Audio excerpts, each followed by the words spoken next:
ఇప్పుడు కేవలం 7,999 up to 10 kgs వరకు బరువు తగ్గి అధిక బరువు నుంచి వచ్చే ప్రధాన సమస్యలను దూరం చేసుకోండి. కంగనా రనౌత్ ఎన్నో ఆశలు పెట్టుకున్న political satirical movie Emergency June 14న రిలీజ్ అవుతోంది.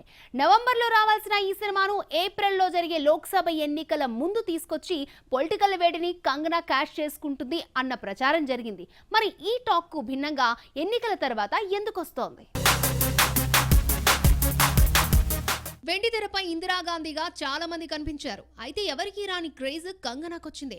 ఎమర్జెన్సీ నాటి వాస్తవ సంఘటనల ఆధారంగా రూపొందుతున్న సినిమా ఎమర్జెన్సీ. కంగనా అచ్చుగుద్దినట్టు ఇందిరాగాంధీలా కనిపించడం, హావభావాలు పలికించిన తీరు షాక్ ఇచ్చింది. ఈ మధ్య కాలంలో వరుస ఫ్లాపులతో ఉన్న కంగనా లుక్ తో సినిమాకు హైప్ ని తీసుకొచ్చింది. 2023 నవంబర్ 24 రావాల్సిన ఎమర్జెన్సీ రిలీజ్ వాయిదా పడ్డంతో ఎలక్షన్స్ ముందు తీసుకొచ్చి కాంట్రవర్సీతో కంగనా హిట్ కొడుతుంది అన్న టాక్ వినిపించింది. అయితే లోక్సభ ఎన్నికల తర్వాత జూన్ 14న రిలీజ్ చేయడంతో కంగనా ఫ్యాన్స్ షాక్ అయ్యారు. మణికర్ణిక సినిమాను చాలా వరకు క్రిష్ డైరెక్ట్ చేస్తే ఫస్ట్ టైం పూర్తి స్థాయి సినిమాను డైరెక్ట్ చేసింది కంగనా. ఎమర్జెన్సీ తీయడానికి ఆస్తులన్నింటినీ తనఖా పెట్టినట్లుగా ఓ సందర్భంలో చెప్పింది కంగనా. డెంగ్యూ వచ్చినా షూటింగ్ లో పాల్గొంది.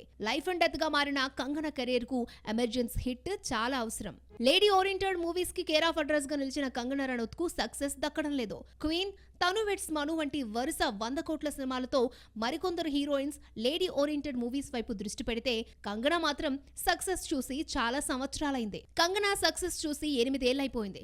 2015లో వచ్చిన తను వెడ్స్ మను రిటర్న్స్ తర్వాత వచ్చిన సినిమాలన్నీ ఫ్లాప్లే.